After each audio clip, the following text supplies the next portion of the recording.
Well, I would say there is a full spectrum of reasons why we should believe that South Caucasus and particularly Georgia will be the place of the very strong growth, economic growth, in the nearest years, I would say decade, because Georgia is strategically located in between Europe and Asia. This is a gateway for Europe to Asia and vice versa.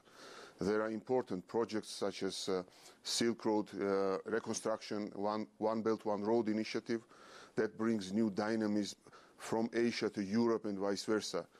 Europe needs new drivers for growth, and this is definitely the place, Georgia is definitely the place that could link Europe with Asia. And there are a lot of projects, important projects going on in Georgia, such as infrastructure modernization. This is a railway modernization. This is a new Baku-Tbilisi-Kars railway project which would link Azerbaijan, Georgia, and Turkey. This is a new deep-sea port construction on the Black Sea shore.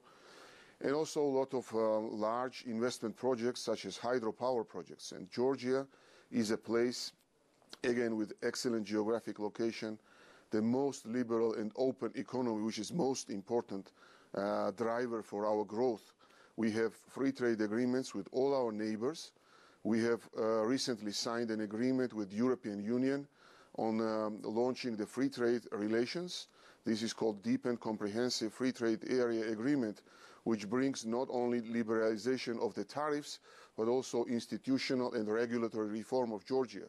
So Georgia will position itself as a European country with a relatively lighter regulatory framework, which is a place with a relatively low energy costs, a relatively low labor cost, excellent doing business environment, and we are further liberalizing environment. Talk to me a little bit more about that relationship with Europe. Your predecessor said just a year ago here in Davos that the goal was really to transform Georgia into a European state.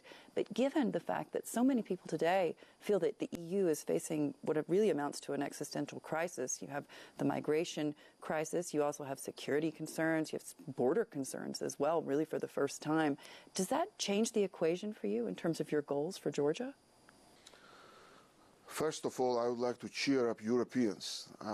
I see the mood in Davos this year is not the best, but I think there are more reasons for optimism for Europe than pessimism, because I think Europe achieved a lot, and people are taking many things as granted.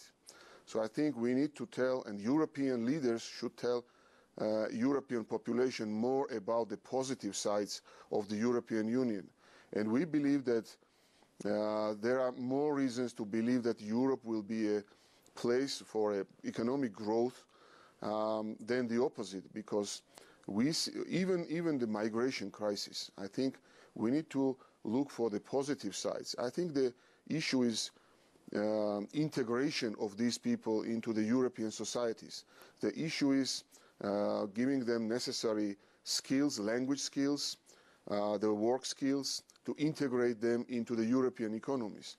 I think these people are willing to give more than take. So we believe that in the medium run and in the longer run, this will be a significant source for economic growth for Europe. Iran is now re-entering the global community. There are going to be oil shipments to Europe as early as February as well. What kind of opportunities does that present for Georgia, especially considering your geographical location right there on the Silk Road?